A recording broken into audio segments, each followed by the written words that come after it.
Muy bien, iglesia, en la mañana de hoy tenemos el regalo, para mí es un gran regalo de iniciar una nueva serie. Yo estoy muy feliz de que hoy, si el Señor lo permite, iniciamos un tiempo extenso en el tercer libro del Nuevo Testamento. Si tienes una Biblia, acompáñame ahí, por favor, a Lucas capítulo 1. Vamos a ver el prólogo, la introducción de Lucas, el tercer evangelio, el evangelio de Jesucristo según Lucas. Si tienes una novedad, es la página 1042. Lucas capítulo 1, veremos el versículo 1 hasta el versículo 4. Y si la tienes y si puedes, te pediría que te pongas de pie para leer juntos las escrituras.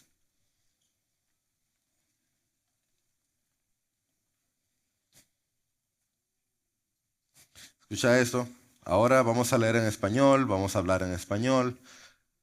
Pero en este momento, ahora en este momento, Dios nos va a hablar. Esta es la palabra de Dios. Eso es lo que Dios tiene para nosotros. Por cuanto muchos han tratado de poner en orden y escribir una historia de las cosas que entre nosotros son muy ciertas, tal como nos la dieron a conocer desde el principio, los que fueron testigos oculares y ministros de la palabra, también a mí me ha parecido conveniente, después de haberlo investigado todo con diligencia desde el principio, escribírtelas ordenadamente, excelentísimo Teófilo, juntos, para que sepas la verdad precisa acerca de las cosas que te han sido enseñadas. Que el Señor bendiga su palabra. Señor, estamos aquí todo tipo de personas, en todo tipo de momentos, y la locura del Evangelio es saber que tú conoces lo que está ocurriendo en nuestros hogares. Tú conoces, Señor, los problemas que tenemos de decir esta mañana de filtración o de comején, o tú sabes, Señor, en qué hogar se metió un ladrón. Y tú conoces, Señor, los cortes de tarjeta. Pero mucho más aún, Señor, la locura del Evangelio dice que tú sabes lo que está pasando en nuestros corazones. Tú conoces nuestras inquietudes y vicisitudes, tú conoces nuestras dudas. Y yo lo que quiero rogarte, Señor, es que tú no permitas que salgamos aquí con grietas. Señor, tú sabes cuánto necesitamos de tu provisión sobrenatural. Tú que has estado en la aflicción, yo te ruego que estés ahora dándonos esa palabra de ánimo, de estímulo, esa palabra de verdad que nos guíe, Señor, hacia la roca que es más alta que nosotros. Tú sabes, Señor, lo que es un corazón que duda. Lo has visto en nosotros. Te rogamos, Señor, ahora que tú tomes nuestras dudas, tú tomes nuestras inseguridades, tomes nuestras incertidumbres y no nos permitas salir de aquí pensando que tú eres otra cosa, sino el Dios que es amor. El Dios que estuvo dispuesto a dar su Hijo unigénito, que estuvo dispuesto a dar su vida, que estuvo dispuesto a habitarnos. Dios tres veces santo, háblanos hoy, en el nombre del que dejó la tumba vacía. Amén y amén.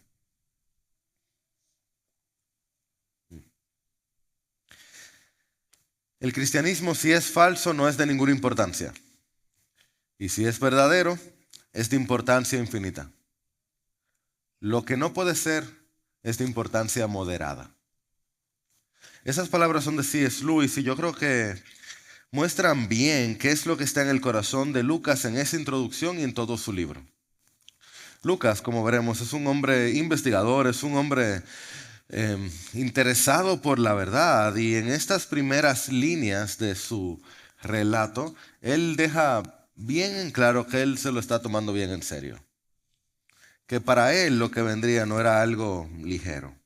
De hecho, este prólogo, él lo escribió con tanto cuidado que los que saben dicen que es el griego más elevado de todo el Nuevo Testamento. Que se nota que este hombre no venía con cuentos. Él trajo recibos. Él hizo su trabajo. Así que hoy iniciamos un recorrido que yo oro nos lleve de la incertidumbre a la confianza y, más importante, para algunos o muchos de nosotros nos lleve de la muerte a la vida. Esa es nuestra hoja de ruta.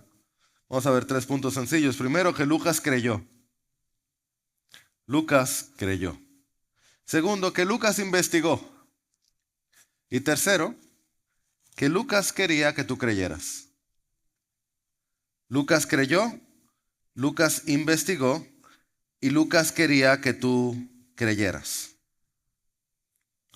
Yo también quiero que tú veas lo que estamos haciendo aquí, pero no funciona.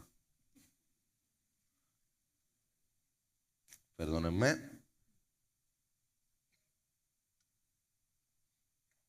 Ya. Lucas creyó, Lucas investigó y Lucas quería que tú creyeras. Esa es nuestra hoja de ruta en esta mañana y te muestro también cuál es nuestra idea central. Algo bien sencillo. Oye, y si tan solo lo pudiéramos interiorizar. Cristo es real y debe ser tu verdad. Cristo es real y debe ser tu verdad. ¿Estamos listos? Sí. Ok. Vamos entonces que Lucas creyó. El texto empieza diciendo, por cuanto muchos han tratado de poner en orden y escribir una historia de las cosas, esas cosas, las cosas que entre nosotros son muy ciertas, tal como nos la dieron a conocer los que desde el principio fueron testigos oculares y ministros de la palabra. ¿Cuáles son las cosas que entre nosotros son muy ciertas? ¿Cuál es esta historia que muchos han tratado de poner en orden? Yo me voy a adelantar para decirte que Lucas es uno de los 4 ¿qué? Evangelios. El evangelio, la buena nueva de la que Lucas está hablando es que el único Dios creador se hizo hombre, que el Dios creador que se hizo hombre se hizo siervo, el Dios creador que se hizo hombre se hizo siervo hasta la muerte. Él vivió una vida tan excelsa que nadie lo podía entender. Y esa vida tan increíble que nadie la pudo entender lo llevó a una muerte que nadie podía explicar. Y su muerte fue inexplicable porque no era por él, era la muerte que tú y yo merecíamos. Si a nosotros nos hace pasar por un juicio donde se evalúe cada una de nuestras acciones, se pudiera explicar nuestra muerte. A Cristo se le evaluaron sus acciones y los culpables decían, ¿y él qué hizo? Pero como él era inocente, la muerte no supo qué hacer con él y él resucitó el tercer día. Y hoy en día, y en aquel momento, esa historia dejaba a cualquiera con la boca abierta. A tal punto que muchos trataron de ponerlo en orden y escribir una historia de las cosas que entre nosotros son muy ciertas. Esa es la historia. Yo lo que quiero que tú veas ahora, vamos a tomar un tiempito analizando esto, es que esas cosas que entre nosotros, dice Lucas, entre nosotros son muy ciertas. Nota algo. Lucas dice que él las recibió de los que desde el principio fueron ¿qué? Testigos oculares. ¿Qué significa eso, amada iglesia? Que Lucas no fue un testigo ocular. Si tú ves las listas de los apóstoles o de los discípulos en cualquiera de los evangelios, tú vas a notar nombres como Pedro y vas a notar nombres como Juan y un par de Judas. Uno te cae bien y el otro no tan bien. Pero tú no vas a ver el nombre de Lucas porque Lucas no fue uno de los primeros discípulos. Lucas escuchó el evangelio, Lucas investigó el evangelio y Lucas creyó el evangelio. En un sentido muy real, Lucas y tú y yo no somos muy diferentes. Lucas no vio los milagros de primera mano de Jesús. Lucas no comió del pan de la Santa Cena ni el pan del Santo Milagro. Lucas era un creyente, bueno, déjame hablarte un poquito de Lucas. Un creyente como tú y como yo. Nosotros, si te fijas, esas son las primeras palabras del Evangelio. Ahí ni siquiera dice que fue Lucas que lo escribió. Nosotros sabemos que fue Lucas porque es el testimonio de la historia de la iglesia desde el principio. Es decir, el testimonio unánime por 2000 años y desde el inicio de la iglesia es que Lucas, un médico, fue quien lo escribió. Por ejemplo, uno de los documentos más antiguos que tenemos de la historia de la iglesia es este. Si lo ven así raro porque es viejo, piensa en eso cuando tú no quieres hablar con tu abuelo. Perdón, estoy relajando al abuelo, mala mía. Gracias, abuelos. Este documento, cerca donde dice A, dice lo siguiente. Lucas, autor del evangelio que lleva su nombre, era un médico reconocido. Este testimonio es del año 180 después de Cristo. Tempranito en la historia de la iglesia sabemos que Lucas fue el autor autor del tercer evangelio. Tempranito en la historia de la iglesia sabemos que Lucas lo escribió, aunque no lo decía aquí delante. Eso es un testimonio externo, pero hay testimonio interno, como por ejemplo, Colosenses 4 nos habla de Lucas como el acompañamiento de Pablo y dice que era un médico que él amaba. Los que saben de esto han revisado cómo Lucas habla de los milagros físicos, de enfermedades a lo largo de su evangelio, y lo comparan con Juan, con Marcos y Mateo, y dicen que Lucas era un conocedor de la medicina moderna en su momento. Además, en los dos tomos que tenemos, Lucas y Hechos son dos tomos de básicamente el mismo libro, como versión 1 y versión 2, o volumen 1, volumen 2. En el segundo volumen, en el libro de los Hechos, cuando Lucas conoce al Señor, él empieza a involucrarse en la narrativa y empieza a hablar de nosotros. Y Eusebio, que es el principal historiador de la iglesia que tenemos en los primeros 4 siglos de la iglesia, Eusebio dice que Lucas fue el autor del evangelio, dice que era un gentil, es decir, que no era judío, dice que nació en Antioquía, dice que era de ascendencia griega. Entonces, aunque el evangelio no lo dice dentro del libro, a diferencia de, por ejemplo, Juan, que dice, este era el discípulo amado, fue quien escribió estas cosas, a diferencia de eso, sin embargo, la evidencia externa es unánime, la evidencia interna es muy sólida. Para dejarte ver clarito, nunca ha habido dudas de que fue Lucas, el compañero fiel del apóstol Pablo, el que escribió tanto Lucas como Hechos. Y ojo, estos dos libros es 1/3 del Nuevo Testamento. 1/3 del Nuevo Testamento terminó escribiendo este hombre que no fue uno de los discípulos originales, que ni siquiera era judío. Eso a mí me deja como wow. ¿Por qué te digo todo esto? Porque este hombre que no era del grupito original termina diciendo aquí que estas cosas son muy ciertas.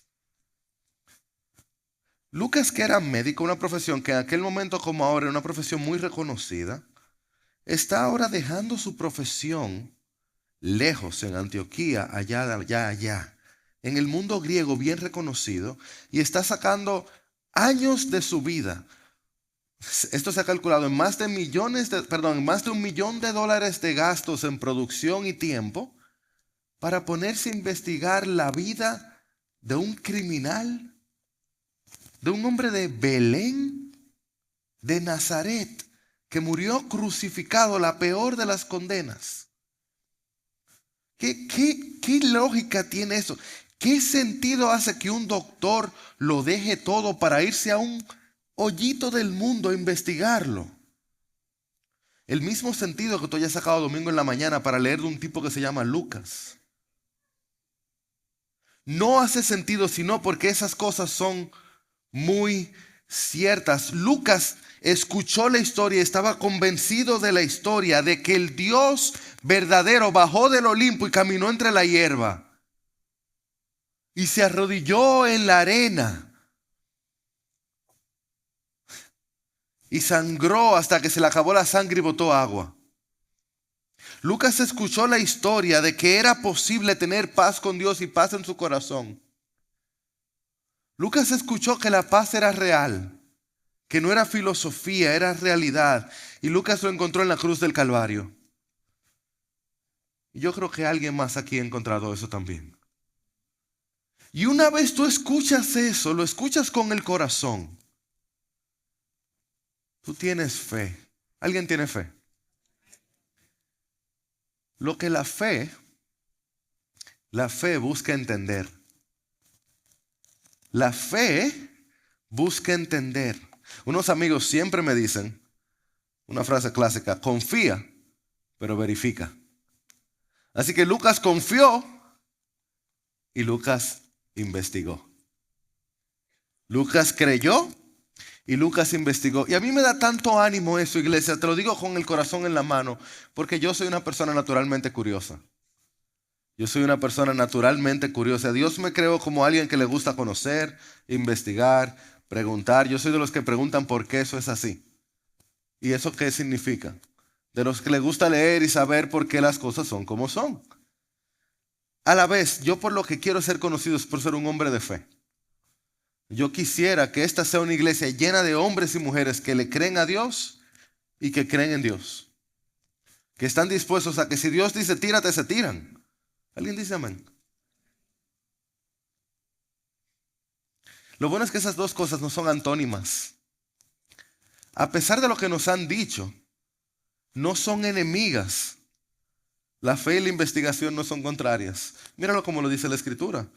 Dice Lucas, estas cosas son muy ciertas, tal nos las dieron a conocer los que desde el principio fueron testigos oculares y ministros de la palabra. Es decir, Lucas lo ha escuchado de los discípulos originales. Lucas lo escuchó, como veremos un momento, también de Pablo. Perfecto. ¿Y qué hizo él? También a mí me ha parecido conveniente el qué. Investigarlo todo con diligencia desde el principio y escribirlas ordenadamente. ¿Tú estás viendo? O sea, observa toda la estructura y el orden que tiene Lucas después de que él oyó. Fe que busca entendimiento. Se la dieron a conocer, dice, algo importantísimo. Ellos fueron testigos, nada más importante. Ellos fueron testigos, ellos no estaban hablando por hablar, qué bueno. Pero a mí me pareció conveniente investigar con diligencia desde el principio y escribirlo con orden. Óyeme algo, iglesia. El Señor dice, no temas, solo cree. ¿Quién dice amén? El Señor no dice, no pienses, solo cree. El Señor no dice, no investigues, solo cree. El Señor ni siquiera dice, no dudes, solo cree.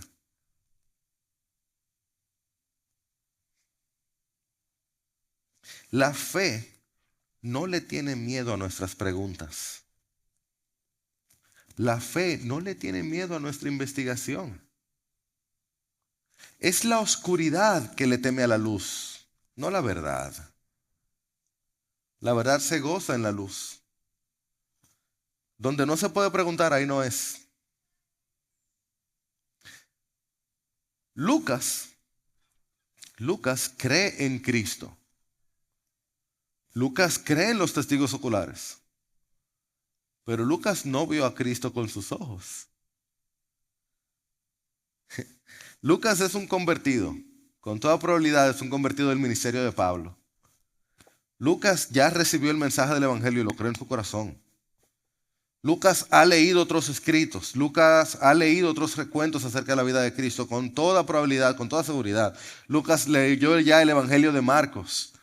Lucas ha andado con Pedro. Él conoce esa historia. Esto no es nuevo para él. Él ha leído otros escritos que andan corriendo por la iglesia. Pero Lucas es médico. Él tiene una mente de galeno. Él tiene una mente de investigador. Y además, adivina qué. Lucas es griego. Lucas tiene un primo que se llama Crisóstomo que anda haciéndole preguntas. Dice, no, yo sé que los judíos creen eso, pero yo no creo en eso. Y Lucas está pensando, oye, es que un griego no recibe esto igual que un judío. ¿Cómo yo lo explico que un griego lo siga con el orden, la estructura, la manera? Lucas tiene la mente apableada ya, porque tiene mucho tiempo andando con Pablo. Y él quiere el orden y la estructura que Pablo le da a las cosas. Lucas tiene que estar pensando, oye, pero es que nadie ha hablado del principio de la vida de Jesús. Nadie ha contado qué fue lo que pasó con María. Y yo ando con María cada rato. ¿Por qué nadie le pregunta? Lucas tiene que estar pensando, pero si yo me siento y hago una versión que no sea tan al instante como Marco, que no ande dando brincos, sino que vaya y primero trate una parte y luego otra parte y luego otra parte con las historias. Y Lucas pensando, quizá esa sí le llega a mi primo Crisóstomo. Quizá esta sí le llega al excelentísimo Teófilo. Y Lucas piensa, si alguien pudiera escribir eso, entonces piensa, pero que si alguien soy yo. Las mismas preguntas que yo tengo, tal vez soy yo que debo buscar quien las responda. Ahora yo vengo y te hablo a ti. ¿De qué manera te ha creado Dios para usarte para que otros crean? ¿De qué manera te ha creado Dios para usarte para que otros crean? Esos talentos, esa forma de pensar, ese tigueraje o esa falta de tigueraje que tú tienes. Esa mente investigativa o esa mente crédula, lo que sea que Dios te ha dado, ¿cómo te ha creado Dios para usarte para que otros crean? Porque Dios no te creó aleatoriamente. Él te creó con todo cuidado. Y te ha dado dones y talentos para utilizarte, para dar su nombre a conocer. Pero también yo quiero hablar a aquellos que no están tan fuertes, porque antes de seguir quiero decirte que Dios no solamente está ahí para utilizar a los fuertes, sino también para fortalecer a los débiles. Él no quiere solo utilizar tus talentos, Él quiere fortalecer tu fe cuando tambaleas. Aquí quiero hablarte del corazón de un momento donde mi fe tambaleó profundamente. Y quiero decirte cómo el Señor me restauró. Te muestro una foto. Es una de mis favoritas, por mucho, en mi rollo, en mi carreta, en el celular. Es esta. Este es el rollo de Isaías del manuscrito, de los manuscritos del Qumran. La tomé en Tel Aviv en el 2017. Y esa foto significa tanto para mí. Verás, yo espero no confundir a nadie con esto.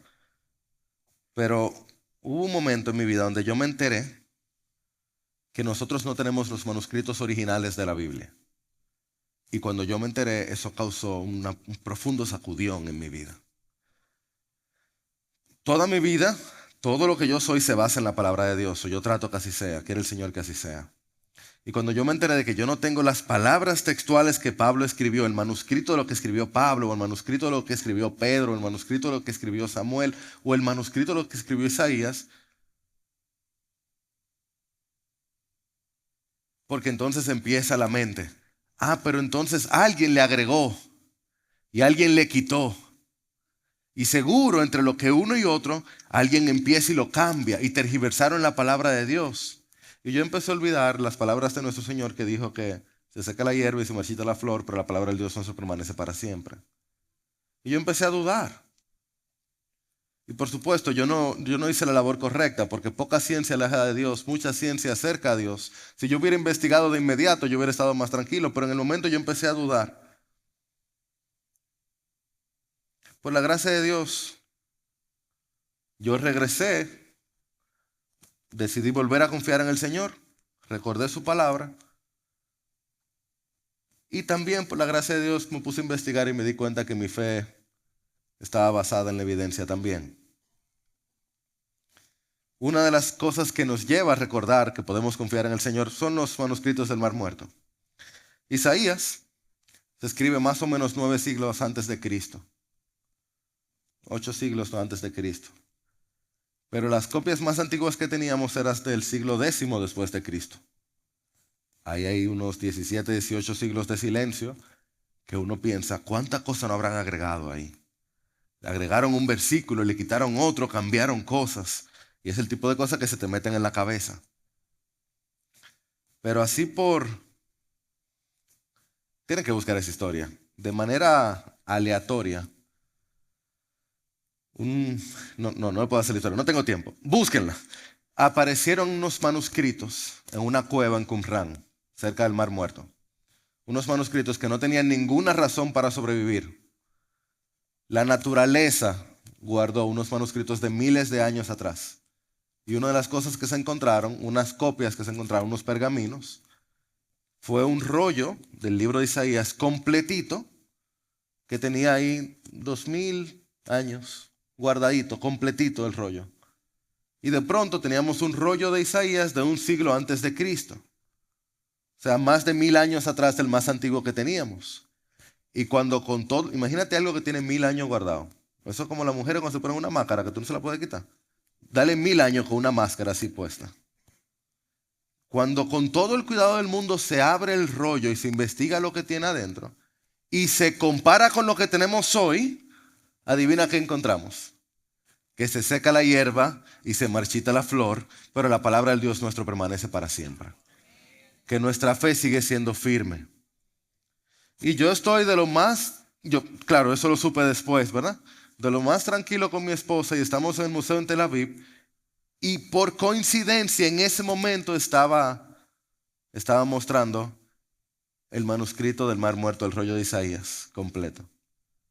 Y en ese momento que ya yo había recuperado la fortaleza de mi fe, ya yo había confiado, yo miro hacia adelante y yo me encuentro de frente. Digo, Señor, ¿cómo son tus detalles? ¿Cómo son tus detalles? Ya yo confiaba. Pero ahí estaba, aquello que yo había leído en internet, lo tenía ahí de frente. Y no tiré foto más bonita porque estaba llorando. No era momento para foto, era momento para adorar. Yo te lo digo, mi amado hermano, porque no solamente afirmarte que la palabra de Dios no ha sido adulterada, que no lo ha sido, sino porque las dudas que tú tienes que traérselas al Señor.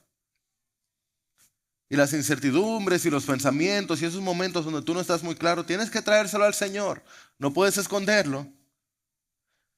Tim Keller lo dice mucho mejor. Él dice, una fe sin dudas es como un cuerpo humano sin anticuerpos. La fe de alguien puede colapsar casi de la noche a la mañana si a través de los años no ha aprendido a escuchar sus dudas, que deben ser desechadas luego solo de larga reflexión. Así que tus dudas no las ignores, dúdalas en la presencia de aquel que es la roca firme que nunca cambiará. Lucas creyó y Lucas investigó. ¿Por qué? Porque Lucas quería que tú creyeras. Lucas quería que tú y yo creyéramos hoy en esta mañana. La palabra de Dios, que es la misma ayer y hoy por los siglos, nos dice, también a mí, me ha parecido conveniente, después de haberlo investigado todo, con diligencia, desde el principio, escribírtelas ordenadamente, excelentísimo Teófilo. ¿Para qué? ¿Para qué, Teófilo? Para que sepas la verdad precisa acerca de las cosas que te han sido enseñadas. ¿Qué sabemos de Teófilo? No tanto como quisiéramos saber más. Yo sé que es un nombre que está underrated, que hay que usarlo más. Hay muchos Lucas ya, piensen en Teófilo, la que están embarazadas. Oye, que de segundo nombre se lo pone. Jairo Teófilo, qué lindo suena. Sabemos que es un hermoso nombre. Teófilo significa amado por Dios o amante de Dios. Hermoso nombre. Amado por Dios o amante de Dios. Sabemos que Lucas le dedicó tanto el Evangelio como el libro de los Hechos, que es el segundo tomo, la parte 2. Sabemos también que era un oficial o una persona de estatus en Roma. Alguien que tenía abolengo, que tenía dinero, probablemente era alguien oficial, a tal punto que podía recibir el Evangelio sin que le fueran a cortar la cabeza. Recordemos que la iglesia estaba siendo perseguida constantemente al principio del tiempo del cristianismo. Por eso le dice, excelentísimo Teófilo. Y sabemos que él era alguien que había recibido el Evangelio, ya sea que lo creía o no, porque dice que esas cosas le habían sido enseñadas. Enseñadas es literalmente catequizado, una palabra cuidadosa que se utiliza cuando alguien ya ha sido discipulado. Él con toda probabilidad era un creyente, parte de la comunidad de la fe. Con toda probabilidad era quien había pagado para que se pudiera investigar esto, porque como les mencioné así, muy por arriba, solamente en materiales, el Evangelio de Lucas, míralo en página no es nada, pero piensa eso en pergamino. Solamente en materiales estamos hablando de miles de dólares. Imagínate el costo humano de investigación y de copiar, y si se dañaba una página de esa. Así que, con toda probabilidad, Teófilo fue quien patrocinó el que se pudiera hacer este material. Entonces, no sabemos tanto de Teófilo como quisiéramos, excepto algunas pocas cosas, pero sí sabemos de los Teófilos que están aquí en esta mañana. Que oro que seamos amantes de Dios, sé que somos amados por Dios. ¿Qué sabemos? Que tanto como el Teófilo que recibió esta carta, como nosotros que la recibimos hoy, nosotros también debemos saber la verdad precisa, creer aquellas cosas que son ciertísimas.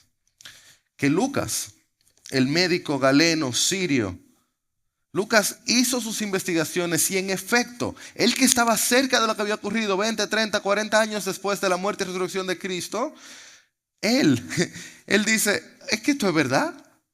Esto es verdad. Esta es la verdad. Y ahora Lucas dice, no, por escrito yo te lo pongo. Qué bueno que hay testimonios y gente que dice cosas que le pasó, pero por escrito es más seguro. Lucas dice, mira, yo te lo mando por escrito, no para informarte, sino para transformarte.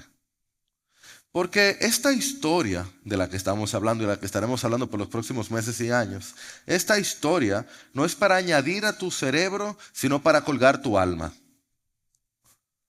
No es algo más que tú traes como una herramienta más que tú utilizas. Es la herramienta a la que tú vas en el momento de mayor debilidad y cuando tienes tu mayor felicidad. Esta es la historia que explica todas las otras cosas que te pasan y que tú haces. Todo lo otro sobra, todo lo otro es añadidura. Así que yo traigo esto a un cierre con 3 preguntas, que oro que nos sirvan de reflexión y aún de investigación. Primera pregunta: ¿hay alguna mentira o incertidumbre alejándote de Dios? ¿Hay alguna mentira o incertidumbre alejándote de Dios? ¿Hay alguna duda, alguna pregunta, algún pensamiento que te está diciendo que Dios tal vez no es tan bueno o que Dios tal vez no quiere tu bien? Ese tipo de pensamientos o mentiras son como las... ¿Tú no tienes una aplicación en el celular que te está consumiendo la batería?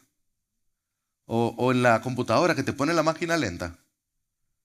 Que tú no te das cuenta hasta que tú revisas y dices, oye, pero me está consumiendo todo. Esos son los pensamientos intrusivos acerca de Dios que son falsos.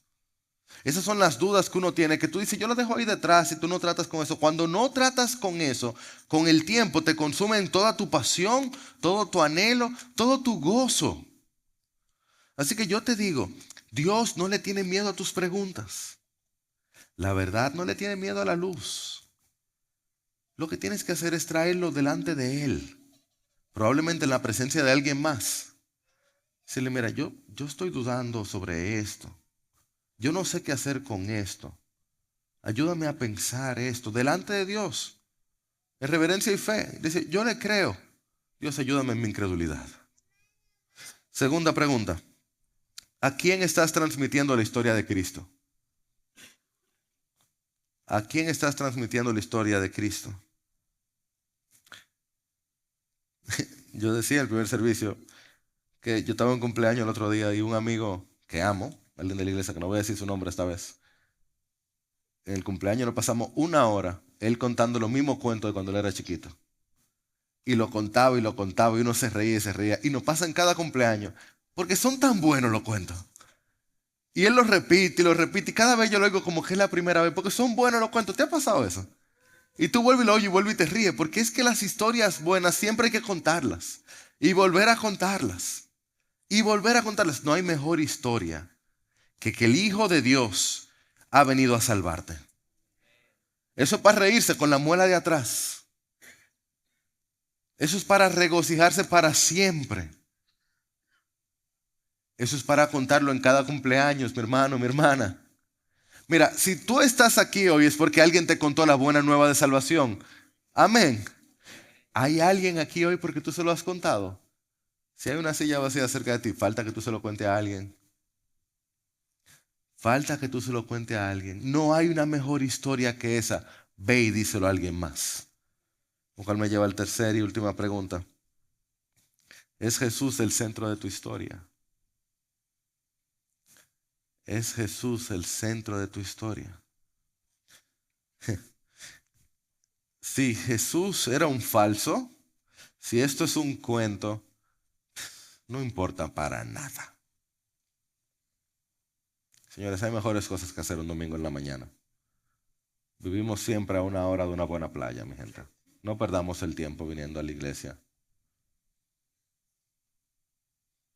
Pero yo te recuerdo que Lucas era un galeno reconocido, históricamente comprobable.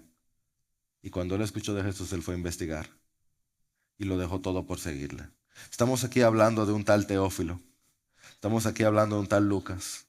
Que ambos decidieron dejarlo todo para seguir a un hombre que murió como un condenado, como un criminal crucificado. ¿Por qué? ¿Por qué? Sino porque es la verdad. Si esa es la verdad, es tu verdad. Cuando alguien viene y te pregunta, ¿y tú quién eres? Tú dices, yo soy hijo de Dios. Es esa tu verdad, es ese tu centro, es eso lo que te cautiva. Y tú dirás, pero pastor, es que yo soy como yo soy. No, yo sé, yo también yo soy como yo soy. Raros somos los dos, no hay ningún problema. Porque Cristo no vino por los perfectos, al contrario. Cristo Jesús, el Hijo del Hombre, ha venido a buscar y a salvar lo que se había perdido. Y hoy, Él sigue salvando, porque la tumba sigue vacía. Bendito sea el nombre del Señor. Cristo Jesús, Redentor, gracias por permitirnos ser parte de tu historia. Nosotros somos uno de los muchos, de los millones, de miríadas, y felices de estar ahí detrás, con tal de que toda la gloria, la alabanza y el poder sean para ti. Oh Hijo de Dios, gracias por hacernos de tu familia. Y hoy podemos decir, Padre nuestro, estás en el cielo y habitas en nosotros. Yo te ruego que nadie salga de aquí pensando algo que no sea Dios es bueno y Dios me salva. Elimina las dudas. Elimina las inquietudes, elimina cualquier pensamiento que no sea aquel que viene de ti, oh Señor. Creemos. Ayúdanos en nuestra incredulidad. Perdona nuestras ofensas, que son muchas.